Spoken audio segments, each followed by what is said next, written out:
So ABC, the Good Morning America decided to interview Leah, and we're not gonna watch the whole thing, but I did think some of it was pretty interesting, and then I want to play a little bit. Daily Wire's Matt Walsh's documentary "What Is a Woman" is coming out today. I'm very excited about very excited about it. Can't wait to watch it. But he actually interviewed one of the teammates, and I've read a couple of stories from different teammates who had different complaints about Leah during that whole situation, and I've written a little bit about it too. But I'm interested to see all that these folks had to say about it. But even what Matt reported was pretty interesting. So I'm going to play that after we watch a little bit of the Good Morning America thing. But we're going to start with that. Thomas has largely remained quiet until now. I knew there would be scrutiny against me if I competed as a woman. I was prepared for that, but I also don't need anybody's permission to be myself and to do the sport that I love.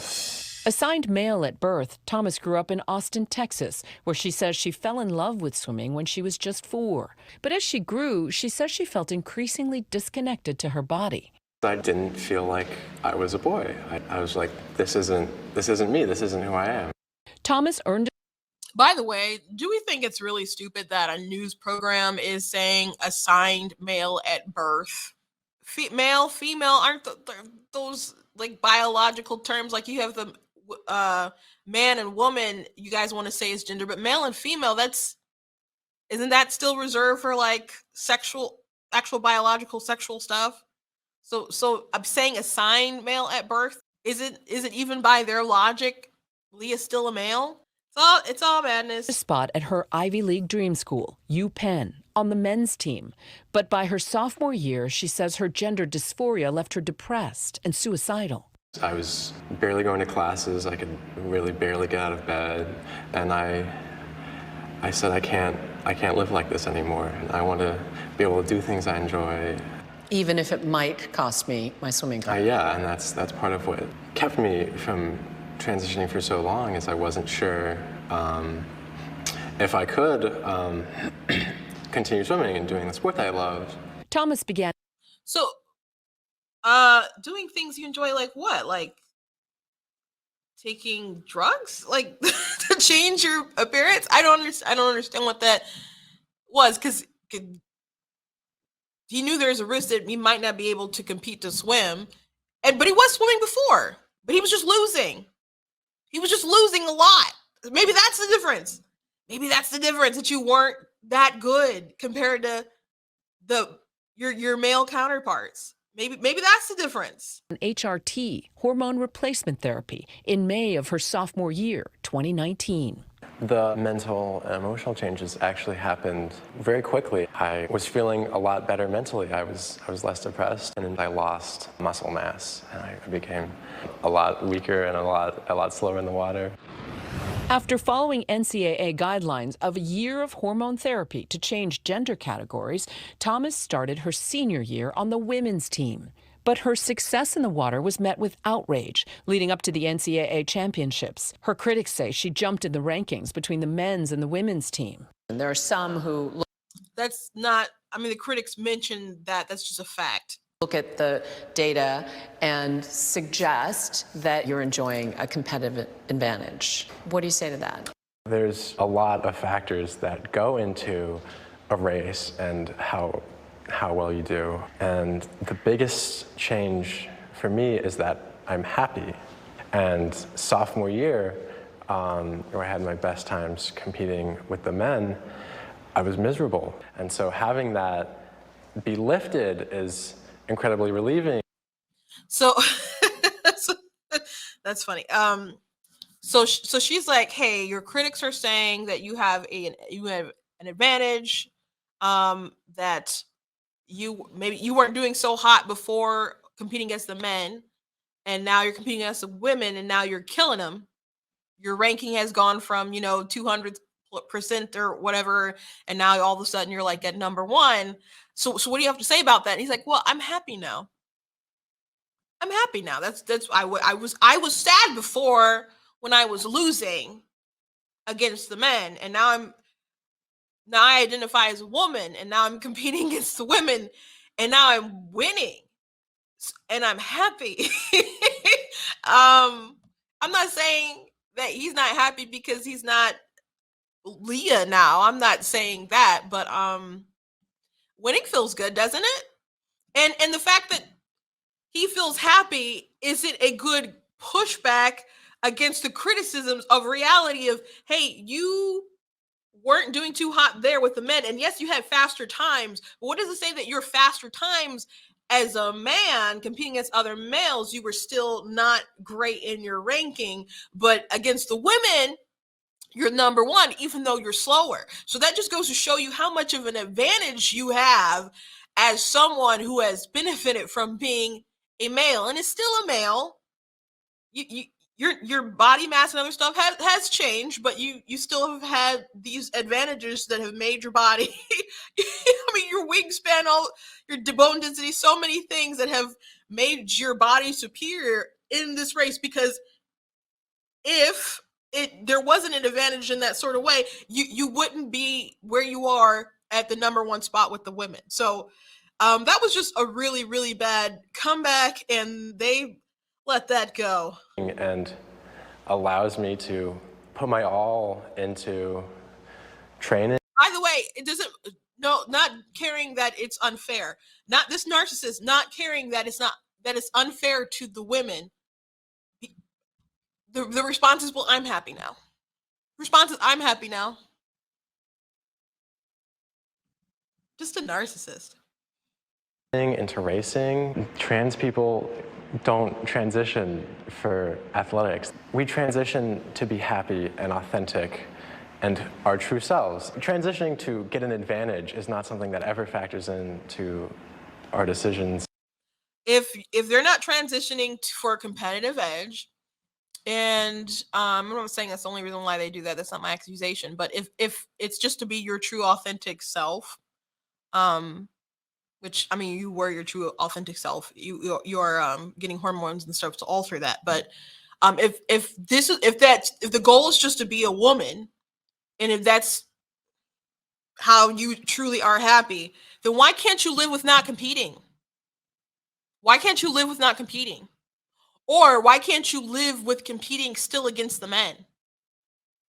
If it's not about having some kind of advantage, because he hasn't even addressed the unfair, like, physical advantage. All he just was that he's happy.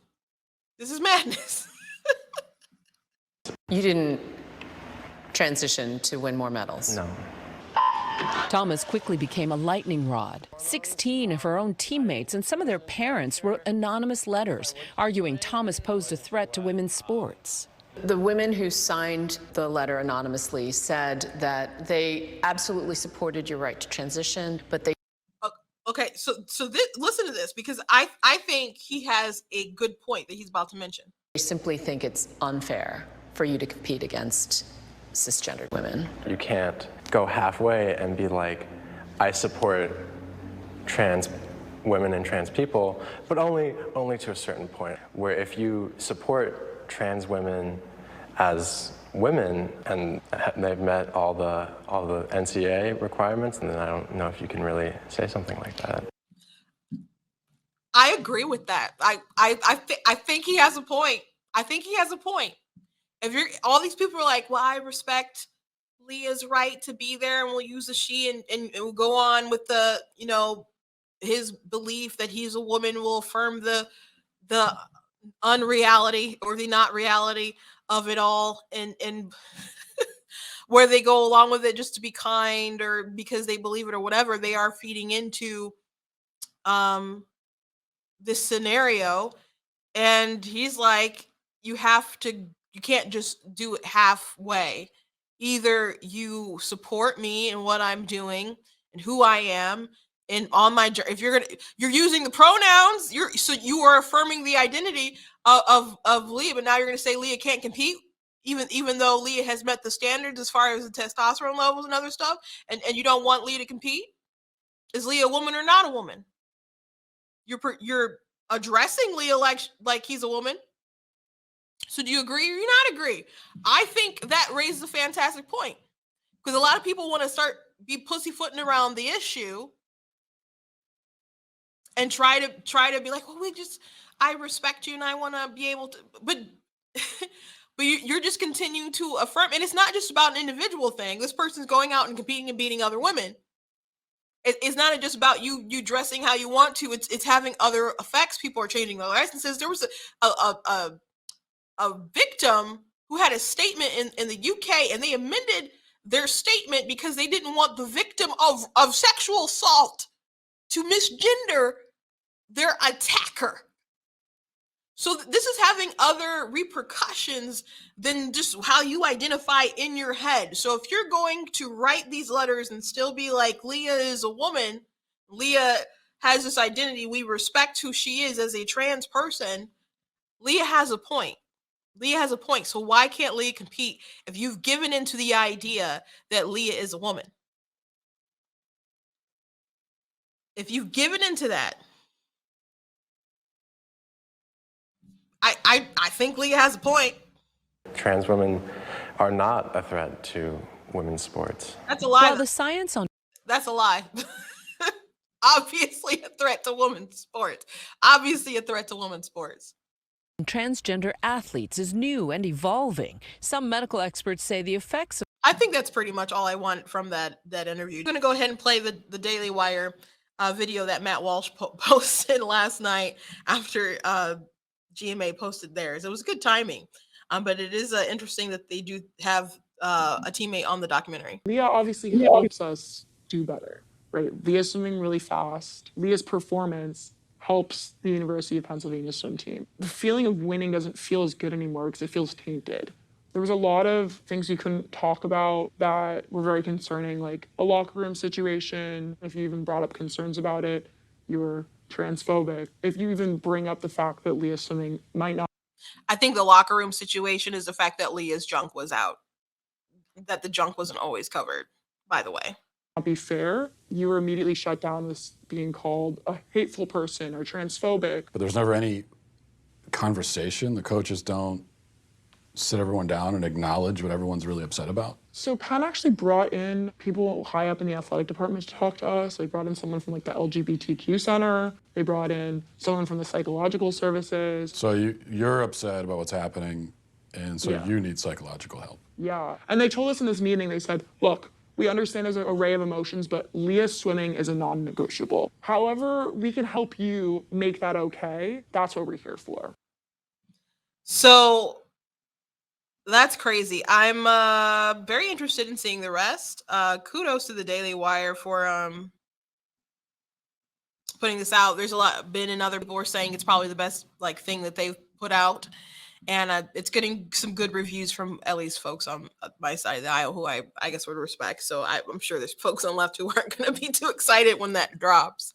And it's subscription only, so I don't know how many people are going to be able to watch it from the other side of the aisle, but I'm excited to watch it and to see more of that interview. But I think it is interesting that the girls were upset, so they sent an expert in basically to make them learn to live with the new reality. As he said, you're upset about what's going on, so they send you therapy. It's just amazing how so instead of Lia just being a man, competing with men, losing with men, against the men, and getting some kind of therapy for depression and all sorts of other things, Lia gets to transition, come on the women's team, beat the women. It's non-negotiable on the team, junk hanging out in the locker room. You're not allowed to talk about it. And if you are upset, they're like, here, have some therapy. Learn to deal with the new reality. So do people actually think this is okay? Do people really think this isn't okay for our society to be that this is the step forward to progress, where women just have to shut up and comply with this sort of stuff? But when it comes to abortion, all sorts of other things, women's sex work, etc., it's women empowerment all day long. But if a woman says, hey, we don't want a biological male in our locker room and his junk hanging out, we don't want this man to beat us in all these sports, we feel like our winning is tainted because we are not actually an all-female team anymore. They're like, you suck, you're a homophobic bigot, here, have some therapy and learn to shut up and live with it. Just shut up and swim. We are not in a good place.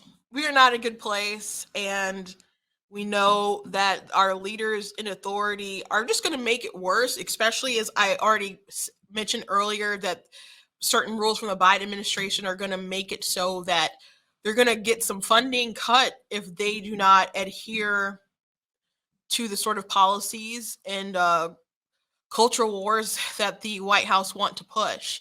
And for whatever reason, the Biden administration has decided to go all in on trans rights at the expense of women. Your vote has consequences. Your vote really does have consequences.